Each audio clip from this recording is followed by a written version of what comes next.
Oakley hits the entertainment bullseye every week with her hard riding.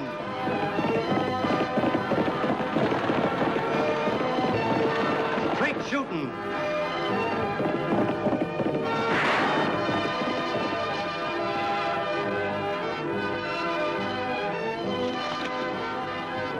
And suspense.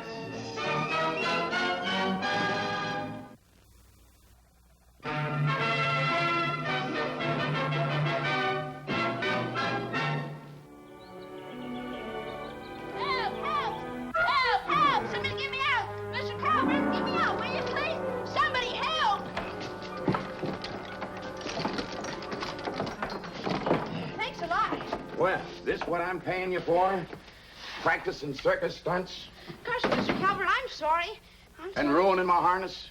But, Mr. Calvert, the chair slipped and I sort of just caught myself. You ought to be ashamed of yourself, Tagg Oakley. Playing. When I hired you to clean and polish the saddles and other gear. But I have, Mr. Calvert, I have. Sure. Look, I did this one, and that one over there. Well, here. Gee, thanks a lot. Here's another 15 cents for doing a nice job. Gee, you were only joshing. Of course. Say, are there any other chores you want me to do, like, clean up the yard or something? The yard? Uh-huh. Are you admitting you didn't do a good job yesterday cleaning up the yard? Oh, that's right, I did do it yesterday. Of course it was a good job. Do you want me to whitewash your stalls? It's worth 50 cents, but I'll do it for a quarter. Some other time, Tagg. Gee, thanks a lot, Mr. Calvert. That's real nice of you. Hi, Mr. Calvert.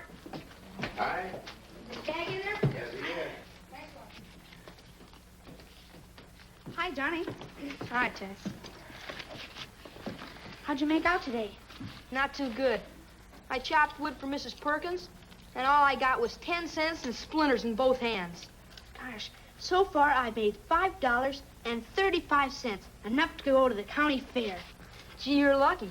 All I was able to make was $1.04. I guess I won't be able to go with you like we planned, Tagg. Gosh, that's too bad. You know, it's getting harder and harder to make an honest nickel.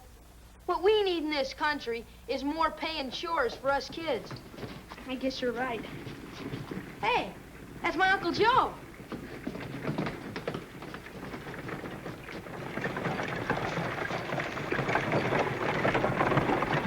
Hey, Calvert. Where you going, Uncle Joe? Saddle Hill, Johnny. Can I go with you? Hello, Dixon. Hello, You call Calvert. me? Yes, looks like I need a new hub and a couple of new spokes. You can have it ready for me by the time I get back from Saddle Hill? I don't see why not. Good. Say, I'm gonna need a horse. Well, take mine. He needs a little exercise. Well, thanks.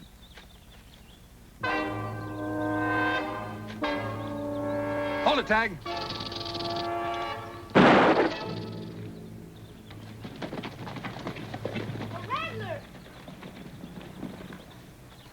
What's going on? Who fired that shot? Mr. Dixon, he saved me from that rattler, Annie. It was crawling right for Tagg when Uncle Joe grabbed Mr. Calvert's gun and bang, he got it. And from 25 feet away. You couldn't have done better, Annie. He shot right from the hip. Thought you didn't know how to use a gun, Joe. Never saw you wear one. Well, that is beginner's luck, I suppose. You better get back to the ranch soon, Johnny.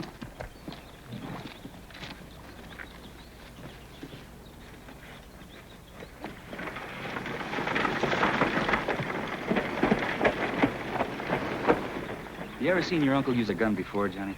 No, I haven't. He won't even keep one around the ranch.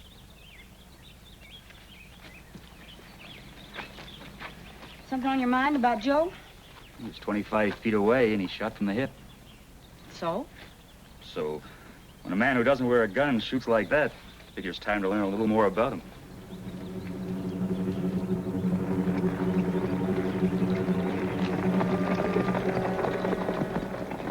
Say, do you want some water? Nah, I want to go to that county fair. Yeah, it won't be any fun going to the county fair without you. How about Banker Willis? His windows need washing. Nah, he turned me down. You must have gotten him when he wasn't feeling so good. Come on, I'll go with you. I'm a sharp dealer, Mr. Willis. Sharp and honest, mind you. But in you, I reckon I've met my match. Well, look what you've got. $17.50 is an awful lot of money to pay for a broken pen and ink set. Yes, but that's a genuine antique. Just the same, I calculate I'll be lucky if I break even. Good day, sir. Good day. Holy Toledo, $17.50 for an old busted pen and ink set. We got lots of old stuff up on our attic better than that. You have? Sure. Uncle Joe's been after me to clean it out. Johnny, we're both going to the county fair. Come on. Hey, Mr. Wade. Huh? Johnny's got an attic full of junk. I mean, antiques. Oh, he has. Sure. They're up at my Uncle Joe's ranch, about 5 miles from town. The Dixon Ranch. You can't miss it. And you can buy them cheap. Cheap? Is your uncle at home, son? No, sir. But he's been after Johnny to clean them out. Well, I'm heading in that direction anyway. I'll see you boys up there in a little while. Good. Let's get our horses.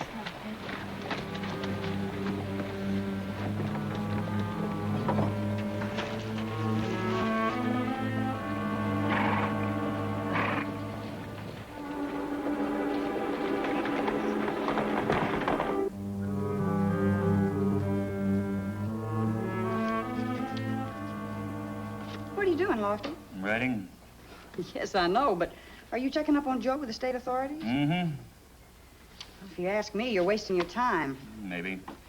It's my duty as deputy to see if he's a wanted man. We do that very nicely together, don't we? Oh, Lofty, after all, Joe's our friend, and we've got to trust our friends. You know, Annie, being a woman, you sometimes let sentiment blind your better judgment. And you, being a man, must always keep your mind open to suspicion. It's my job, Annie. You know that. Oh, well. Oh, Lofty, maybe you ought to check up on little Johnny, too. He may also be wanted.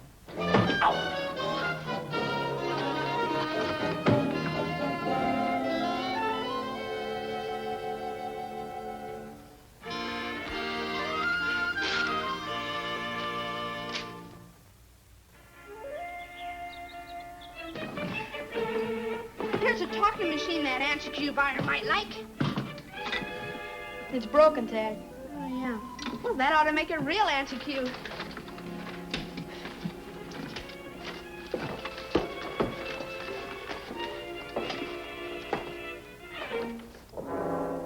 Guns.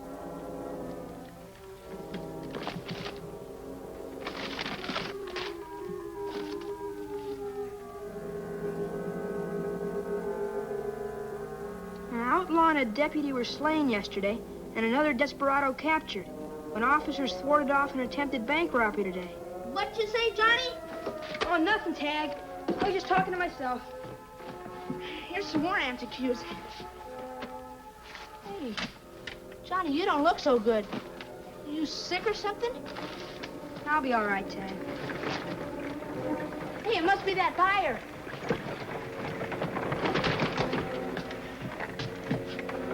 It's him, Johnny. Come on, let's get downstairs. Right away. Hurry up, Johnny. We haven't got all day.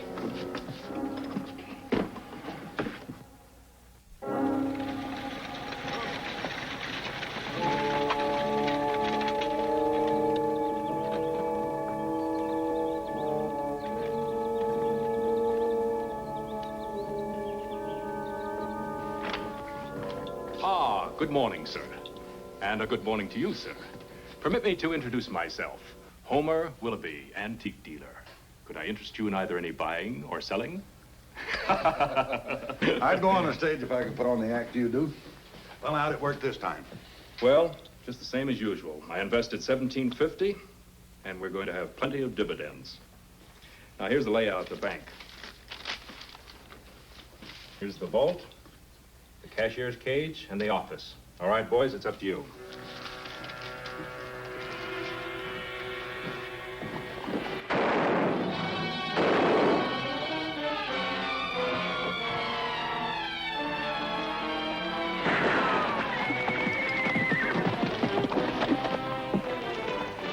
I'll take the one who rode out.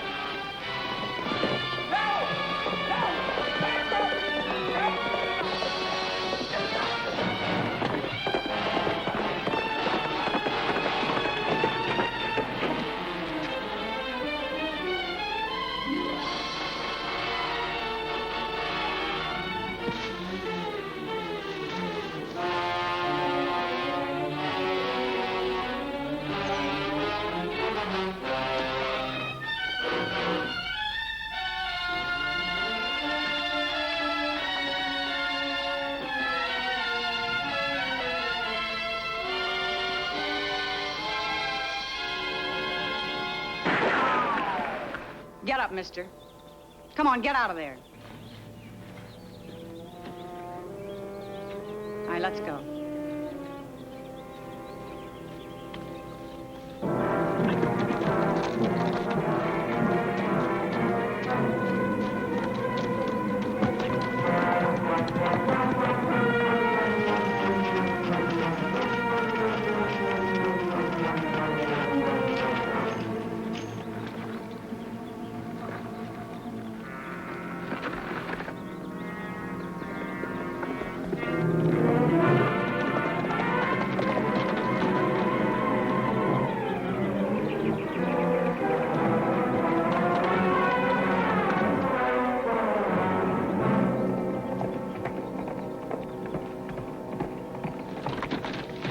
Pile off.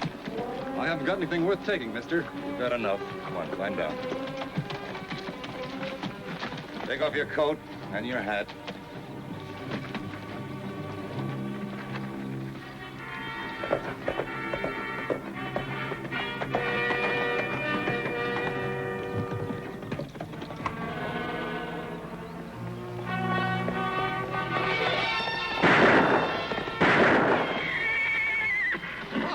It's me, Joe!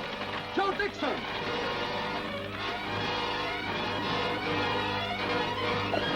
What's the idea of shooting at me? Get out. Where'd you get that horse? Man with a gun took my hat, coat, and Calvert's horse. What happened? He's one of the two outlaws that robbed the bank. I was tracking him. Oh, so that's why he headed me in this direction. He figured you'd recognize his horse and go after me, giving him a chance to make a clean escape. Pretty slick. You think so?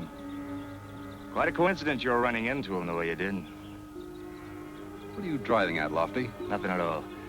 You better come back with me to the office and make out a full report. I'll be very glad to.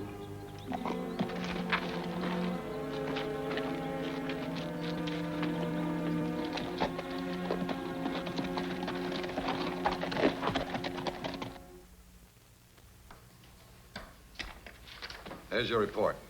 You forgot to sign it. Believe me or not, Lofty, I had nothing to do with those outlaws. I didn't say you did. No, but that's what you're thinking. Trying to trip me up with all kinds of questions. Even asking that outlaw if he knew me. It's a deputy's job to ask questions, Joe. Not the kind he's asking. Unless he thinks I had a hand in the robbery.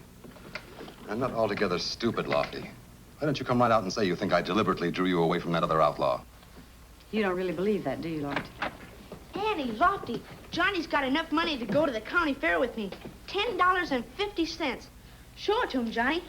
He got it from the antique buyer. Antique? You mean antique? Huh? Well, anyway, he bought some old things Mr. Dixon wanted cleaned out of his attic. Oh, so that's where you were. I wondered what had become of you.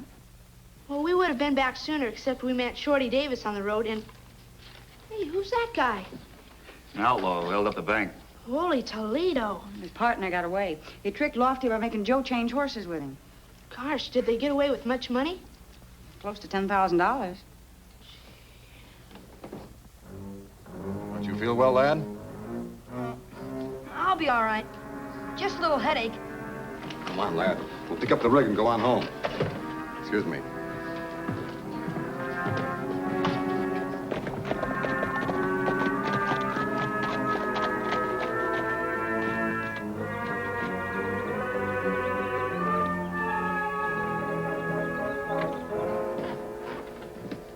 You sure took your time getting back here.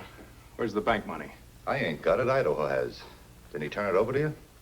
I got news for you. Idaho's in jail. What? When you two failed to return here soon enough, I figured something was wrong, so I went back into town and checked.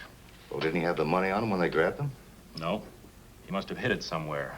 And wherever he hid it, we've got to find it, and we've got to get Idaho out of jail. That's gonna take some tall doing. I don't think so, Hardy. It just so happens that among the antiques I've collected, I have a set of skeleton keys that'll open any door. And when the sheriff's young nephew, Tagg, is busy selling me some junk, you'll be springing Idaho. Yeah? What about that girl and the deputy? What'll they be doing? They'll be out looking for you. I'll arrange that small detail.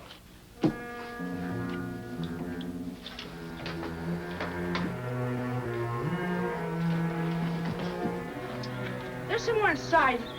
Well, that's all right. Take your time. I will.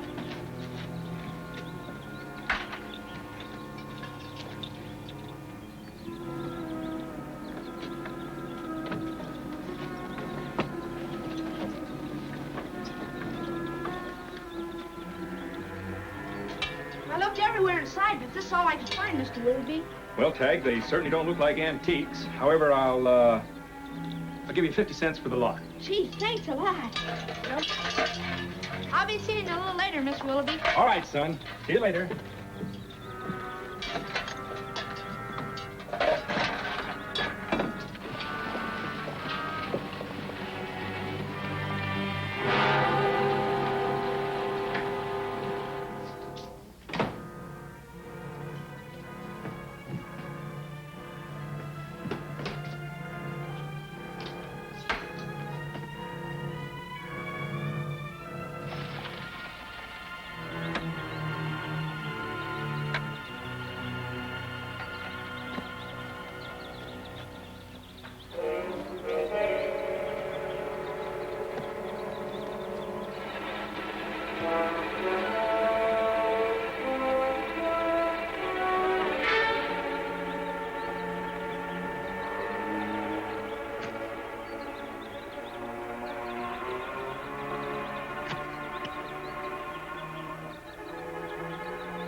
Glad to see you well enough to fatten the wood box, Johnny.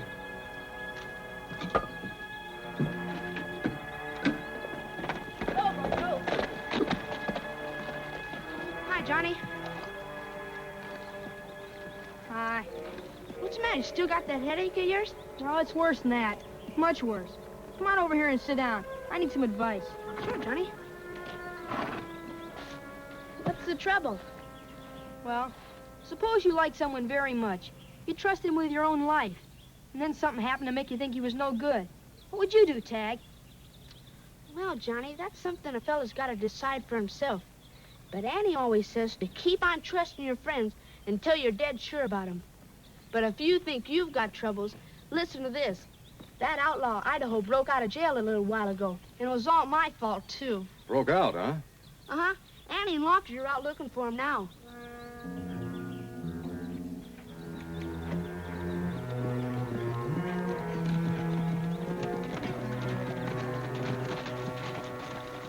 Very good afternoon to you, miss and sir. What in the world? Relax, mister.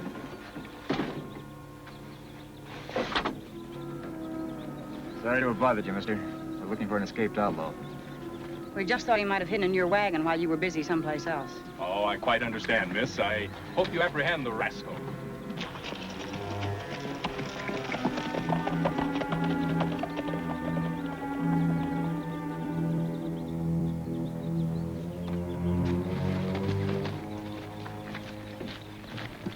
You think they smelled a rat? Why should they? But if I'd have been driving as fast as you wanted me to, then that really would have looked suspicious. Well, we don't have to keep on crawling, do we? We're only a mile from the Dixon place. Patience is not only a virtue, but a safeguard. Remember that. Climb in.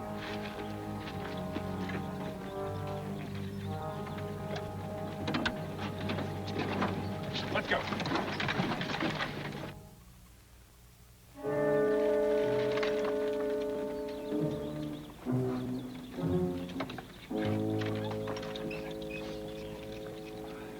Hi, Mr. Willoughby. Hello, Tagg and Johnny. Ah, you must be Uncle Joe. That's right, sir. Pleasure to meet you, sir. Thank you. I don't recall you passing me on the road, Tagg. Well, I took a shortcut over here. Oh, I just dropped by to see if the boys had any more antiques. I doubt it. Now, wait a minute. There's an old clock inside if you're interested. Indeed I am, sir. Come with me. Come on, Johnny. Now, this old clock was left to me by my grandfather. There's the buckboard. It's gone. Then Joe Dixon must have found it. Come on.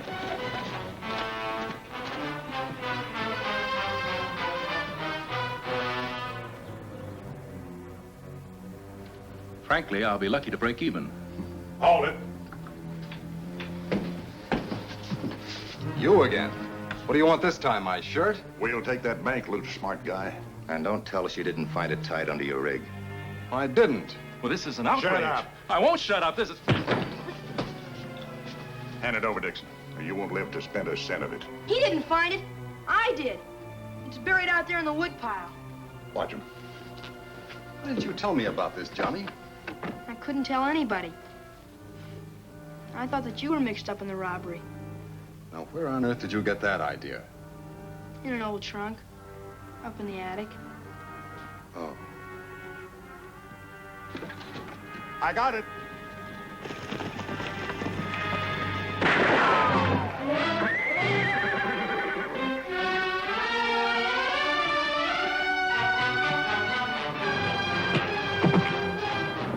Hold it.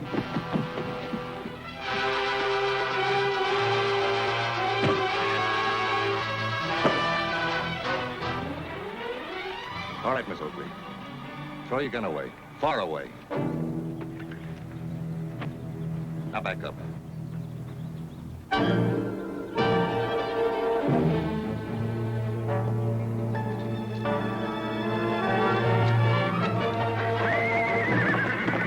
Annie, he's getting away on Pixie. Back up, Pixie. Back up. Yeah. Go ahead. Back up, Pixie. Back up. Yeah. Go ahead.